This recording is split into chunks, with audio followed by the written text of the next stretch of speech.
Riley. Look, proof of life. Riley's here. Good dog. Going strong for one more year. Yeah, this is totally like right at the life expectancy mark for golden retrievers, but you're still going strong. Yay.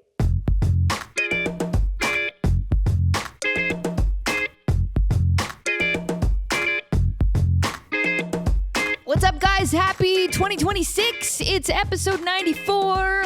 I'm pretty sure it's episode 94. I just went back to check and I was like, yep, that's what it is. And then as I walked from my computer back to this chair, completely forgot what it was.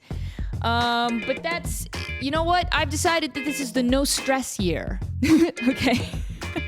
You're probably already stressed, but we're going to work on that, right? Together, we're going to work on that. It's going to be the no stress year. We're just going to have our goals in our mind and we're going to go after them. And we're not going to worry about the little stuff and keep it big picture, right? My New Year's Eve gig went awesome. That was a really big deal for me to end the year. It went nearly flawlessly, except, okay, so I'm kind of new to the industry, right? I'm new at live singing, at putting on my own events. This was a very big one. I was in charge of literally everything.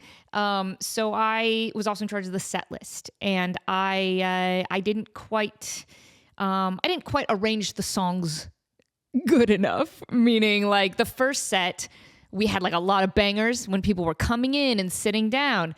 And then by the time the second set hit, people were ready to dance and party. But we didn't have 4 dance songs in a row. We had 2. And then we had a slow one. And I'm like, oh, this is not good. People are on the dance floor. We got to keep them dancing. So we were trying to call out songs to the band to keep people dancing. But then I called out a No Doubt song and everyone just left the dance floor. It was the worst feeling ever. If you've ever been a DJ or in entertainment in any capacity, the feeling of let's keep the party going. And then you start a song and just everyone just stops dancing and leaves the dance floor. You're like, cool. Yeah, I'm just going to go fling myself off this 7-story balcony. Yeah, but I brought it back. We played a couple slow ones and then we brought it back with the dancey ones and people kept coming back to the dance floor and we ended the night really successfully. Yeah, man. So we did it. And this month is super exciting. If you live in Vegas, if you're traveling to Vegas, I will be on Fremont Street every Wednesday this month. I am so excited. I literally woke up feeling electrified because I cannot wait to play this show every week and these new songs. It's just going to be a blast. But I'll tell you what wasn't good this morning. What wasn't good was my child. They both came to me and they're like, we have to go back to school today. I'm like, yeah, you sure do. Damn straight you do. Get out of my house. And they're like, we don't want to go back to school. I'm like, I understand. I also would not want to go back to school. They're like, we hate school. I'm like, I know. I also hated school.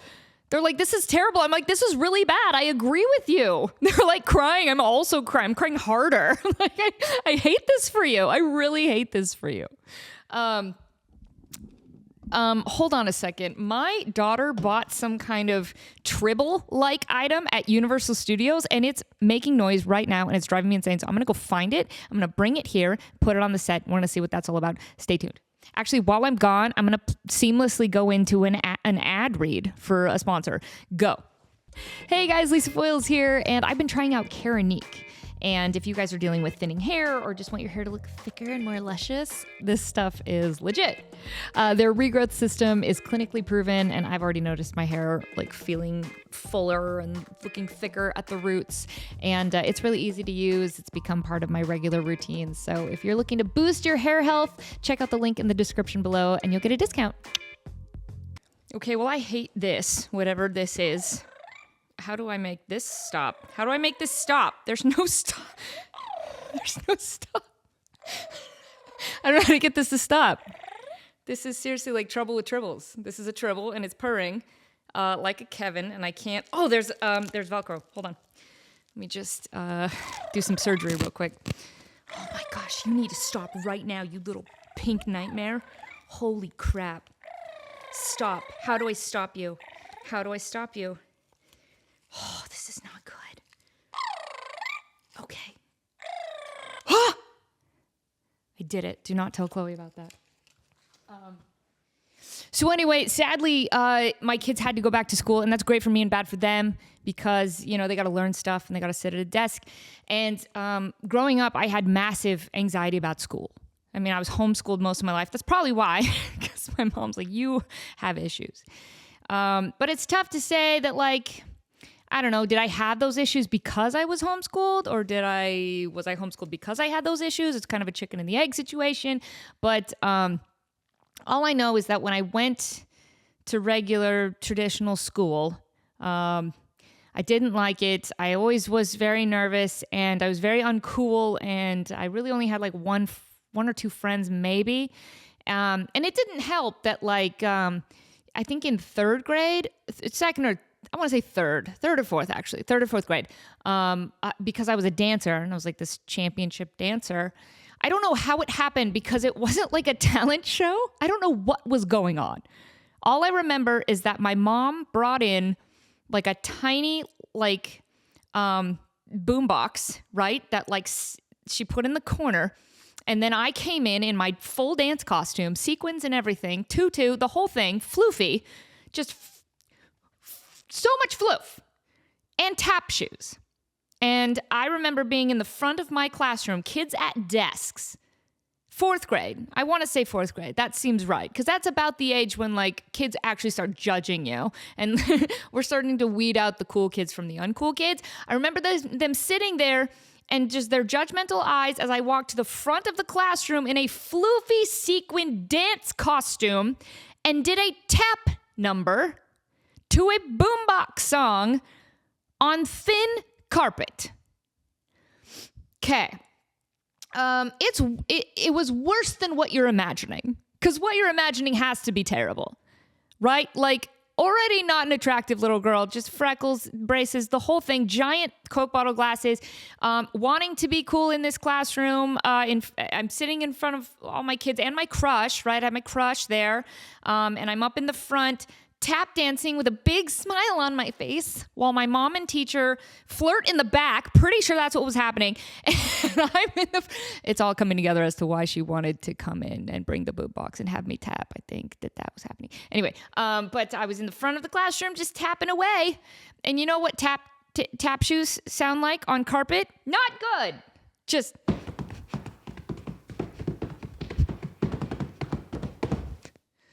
some horribly gaudy Broadway song, surely. And I remember finishing the dance to really not applause, not really much of any reaction. And I think I was pulled out of school pretty quickly after that. I never went to a full grade of traditional school. Maybe kindergarten, I don't remember. There was like a couple times where I was put in traditional school for like a couple months, and then my parents were like, she cannot operate in this environment, we got to take her out. And then I was homeschooled. So I was homeschooled the majority of my life. But as a parent, you're like such a hypocrite in so many ways, right? It's that whole do as I say, not as I do thing. And one of those is I'm like, you got to go to school. You got to go to regular school, and you got to make friends, and you got to sit at a desk, and you got to take tests, and you got to like do the whole thing. I would never. But you have to. I wouldn't be caught dead in a classroom. But you have to. You must. There's no choice for you. So, yeah. And I'm actually really happy that now kids have a lot of different options for college.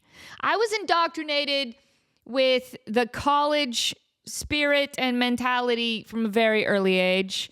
I tailgated as a baby. You could just see me out in the parking lot with just 2 bottles, duct taped to each hand, just like, go Vandals!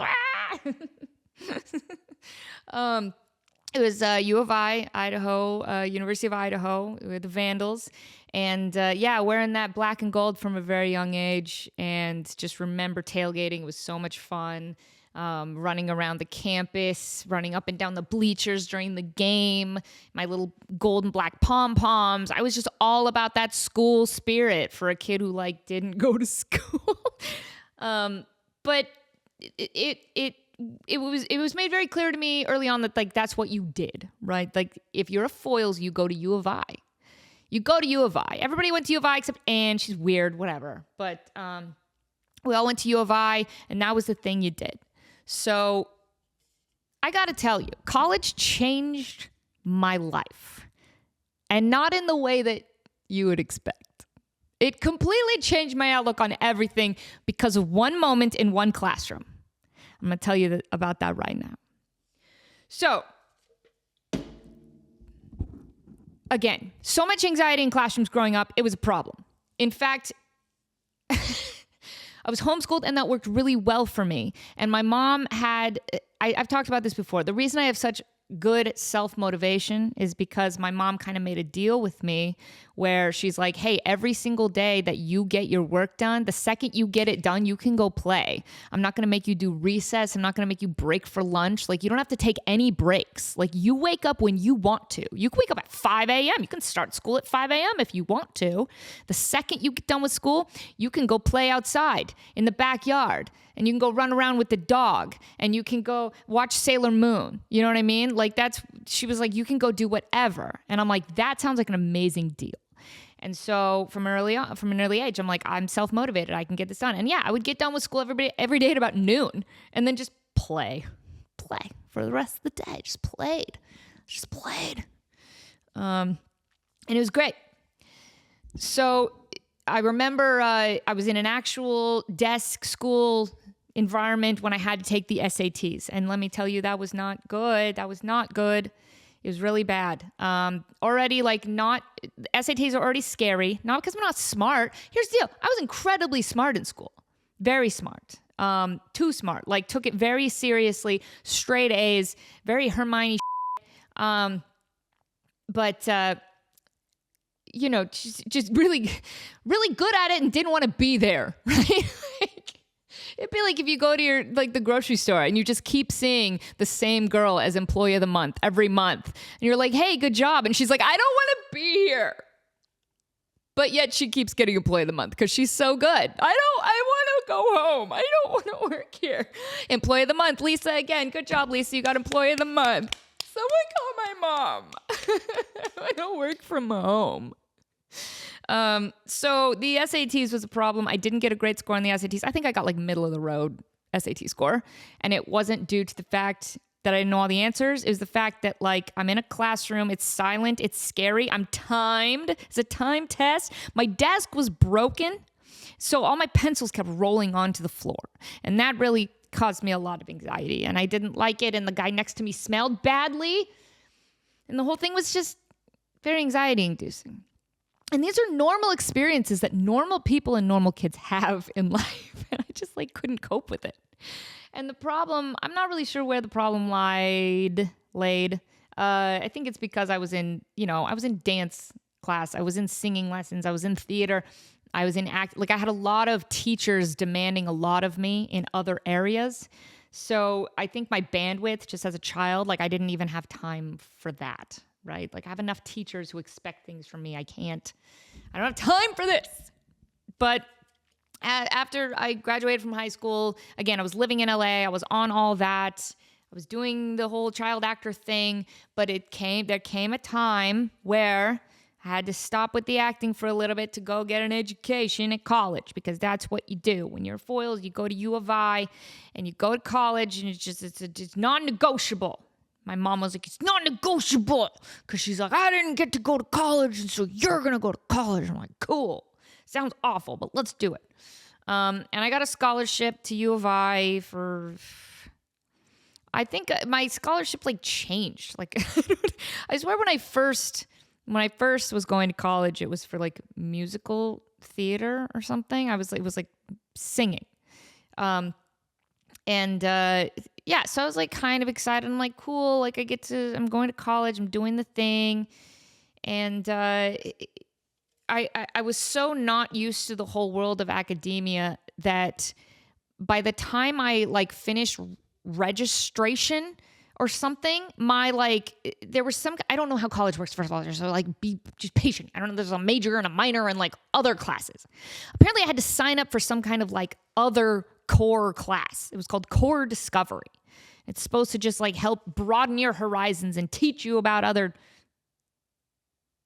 things. I don't know. And by the time I got to signing up for this core discovery class, which they make it sound so fun because they put the word discovery at the end. You think there's going to be a ball pit. But they were all taken. They were all gone. So I'm just like, what the? So I go to like sign, and my contact, who's the person that helps you sign up for crap at school? Whatever, advisor, I don't know. But she's like, you're way too late and all the good ones are gone.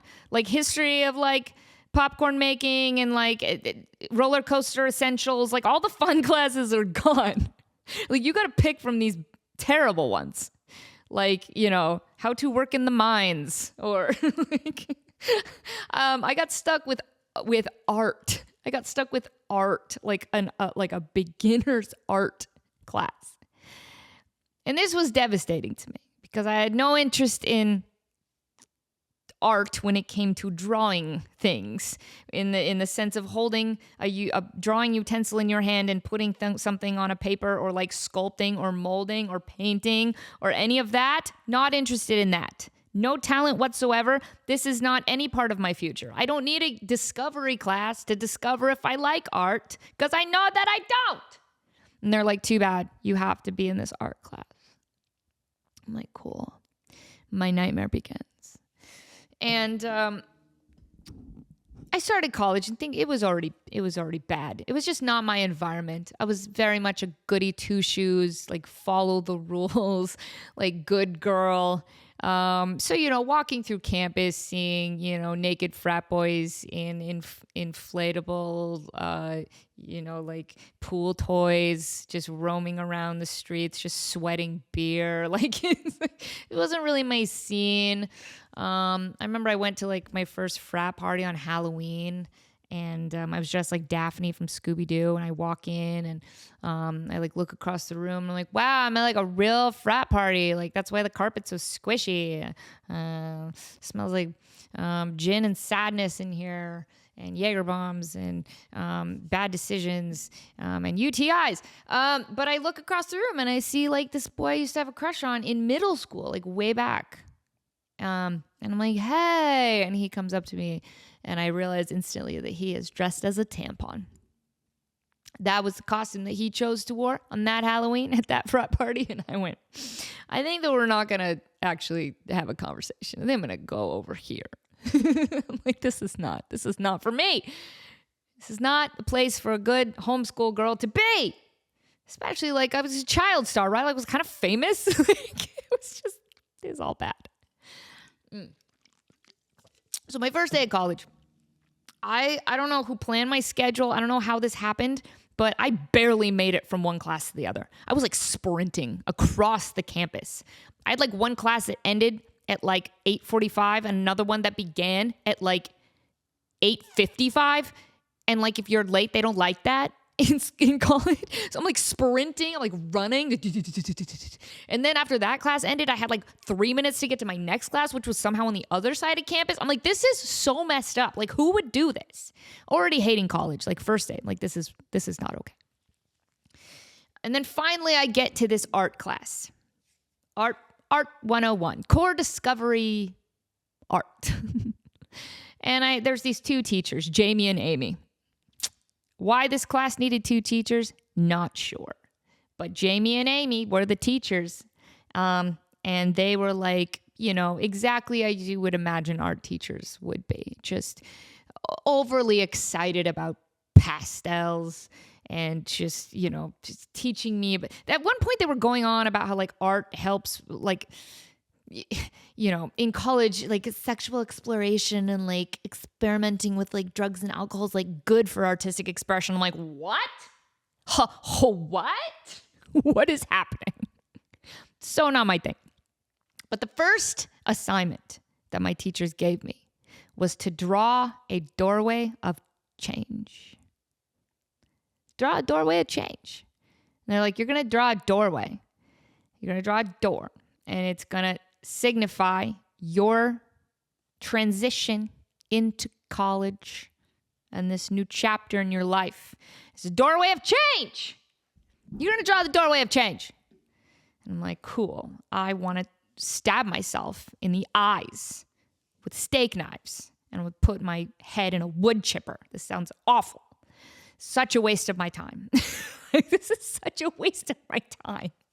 And I have to do it. So first of all, they're like, you're going to draw a doorway of change. I'm like, what does that even mean? I don't know what that means. I don't have a brain for this type of artsy-fartsy crap. I don't know what that means. And they're like, go forth and draw your doorway of change and bring it here tomorrow. Cool. Let me tell you guys, nothing has ever consumed my mind more than the doorway of change. From the second I left that classroom to the second I walked back in that classroom the next day, that's all I could think about. It's all I could obsess over. Because as an overachiever, suddenly I was faced with something in academia that I didn't know how to accomplish. I don't know how to do this. I don't know how to be good at this. I'm supposed to be good at everything, and yet I have to draw a doorway of change, and I have no idea what the I'm going to do. Real problem. Anxiety. The most anxious I've ever felt. Sweating, pacing back and forth in my room. Just, it was a problem. Dog's getting fed. Dog's getting fed with so much food. Hey, while the dog's getting fed, let me cut to another sponsor. Yeah. What's up, guys? It's Lisa Foiles. If you actually care about what's going on in your skin, you should check out necocare.com. Their clean, gentle, super effective formulas help keep your skin healthy, hydrated, and glowing without all the junk. So whether you're looking to heal some irritation or some dryness or just want a better daily routine, NecoCare's got you covered. Click the link in the description. Do it. Okay. Back to the doorway of change. I want to say, do you remember like Charlie, the picture of Charlie with like all the things on the wall and his like eyes are red and he's just like stressed out?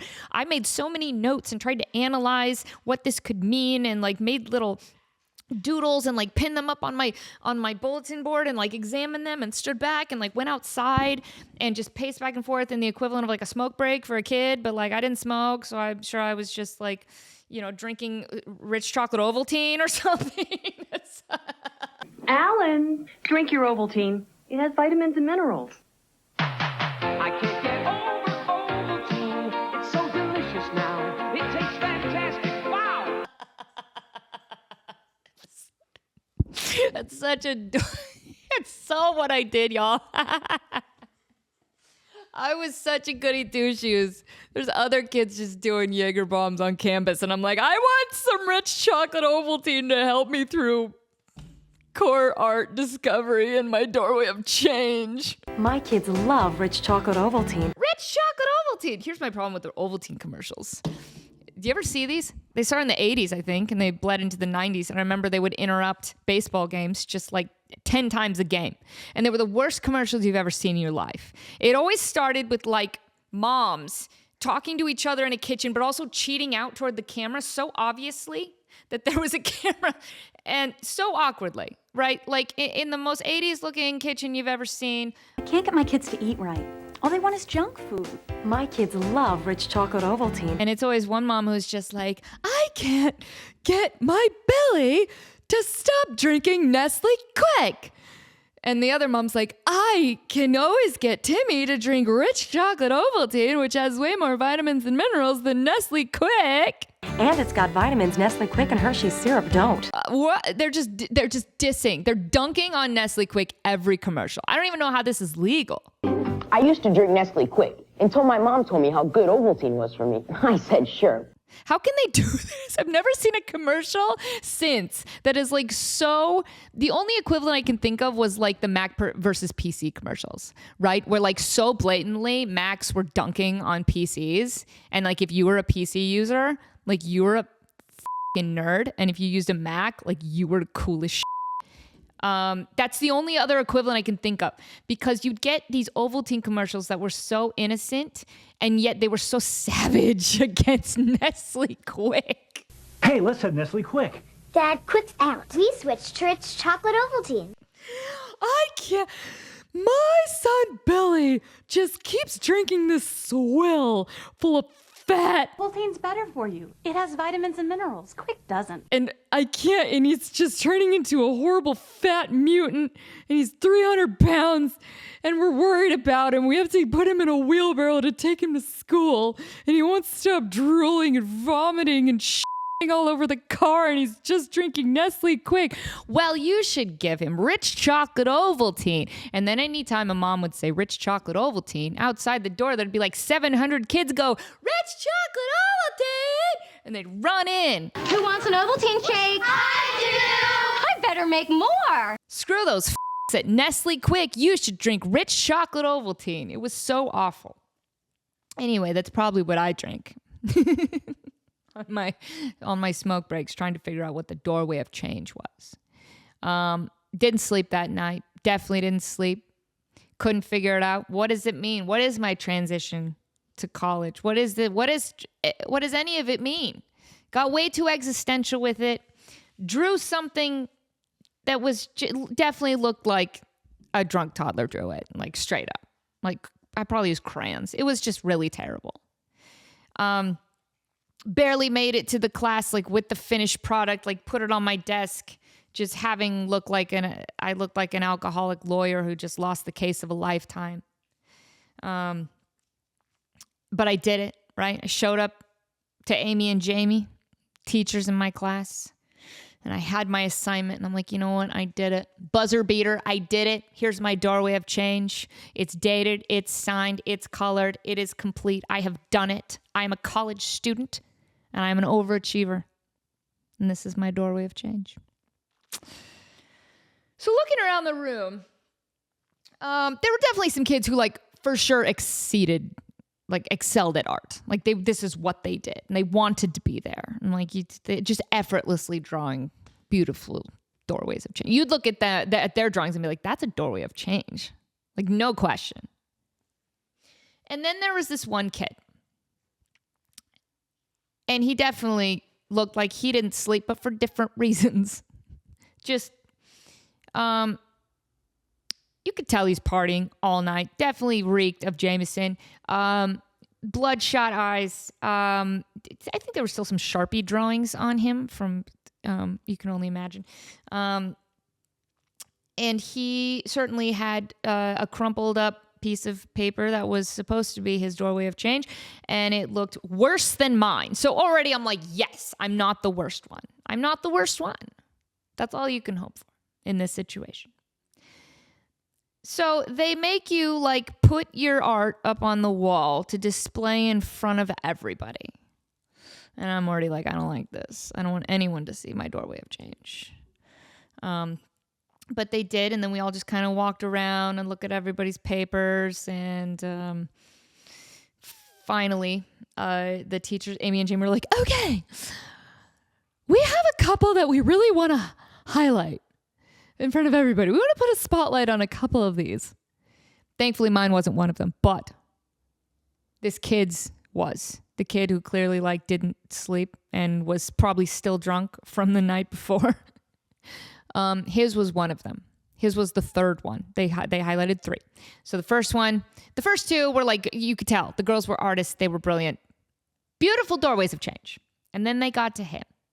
And I'm like, oh, here we go. This dude's going to get in trouble. Just already very Hermione. It's just like, you're going to get suspended. This is a doorway of change. Just such so elitist about the whole thing. And they take his paper and they show it around. And I'm like, they're about to roast his ass. Like, he's done for it. Like, you're done with college, dude. Like, go flip burgers. You're done. You ain't getting an education. And they're like, Bartholomew. I don't know what his name was. Bartholomew, will you please explain to us your doorway of change? And I am giddy. I cannot stop smiling because I'm like, he's caught. He's done. Like, this dude didn't do his homework. He didn't follow the rules. And he's about to get called out for it in front of college people. Like, this is serious, man. And he says something that changed my life. He walked up and looked at his paper and he said, well, my doorway is unfinished because my life, too, is unfinished as well. And there was just silence. And I'm like ready to bust out laughing. I'm like, oh Like, go to the principal's office. Does college have a principal? Go there. Go to college jail. You're done for, dude. You're done for. And after the silence, the teacher started applauding. And then the other kids started applauding. And the teachers were like, yes, that is what art is about. It's so deep. Look, his picture's unfinished because his life is unfinished, and it's yet to be written. Oh my gosh, you guys! And then class just went on, and nobody said anything, and that was just how it went. And I'm like, oh my gosh! It was like, you know, when the Grinch is like, it came without packages, boxes, or bags. Maybe Christmas, perhaps. That was me. I was like, maybe life, perhaps, isn't about doing the work perfectly every time. Maybe life is, perhaps, how you bullshit your way through it. I seriously that was my Grinch moment. I remember having a spiritual awakening in that classroom of like, I thought this dude was going to get completely obliterated by these teachers for not having done the assignment, half-assed the assignment. And yet he came up with such a brilliant bullshit answer that he got applauded. They applauded him. I think I also applauded him because I want to be one of them, right? And I'm like, yes, totally. I agree with that. I'm one of you. I'm in college. So that changed my life. And I think that was the moment where I realized I had to stop being such a goody two-shoes and worrying so much about my assignments and doing them perfectly and just worry about manipulating people. BSing your way through life and spinning things in your favor. And I'm still not very good at that, but but that's a very big part of life. Where am I at on time? Hold on. So I'm basically at time. But that was me in college, and I only stayed in college for maybe a week longer than that, and then I'd had enough, and I switched to online college, which again, I'm so glad that college, you have so many options these days for college, because the classroom setting just was not for me, and I don't know if it's going to be for my kids, and whatever. I also love the fact that a lot of jobs these days care more about experience than they do a college degree, because I think that I'm a big supporter in like, look, if you know what you're doing and you have a lot of experience doing it, like growing up, like maybe you don't have the same degree as other people, but if you're better at what you do, like you should be considered in the same way. Education is important, but I think there's a different path for everybody when it comes to education and how you learn. Anyway, this has been episode 94, I think, and we're back, baby. And if you're in Vegas, come to Fremont Street every Wednesday. I will be there from 10 to 1. So stoked. And Happy New Year, y'all. We doing it. And go enjoy some rich chocolate Ovaltine.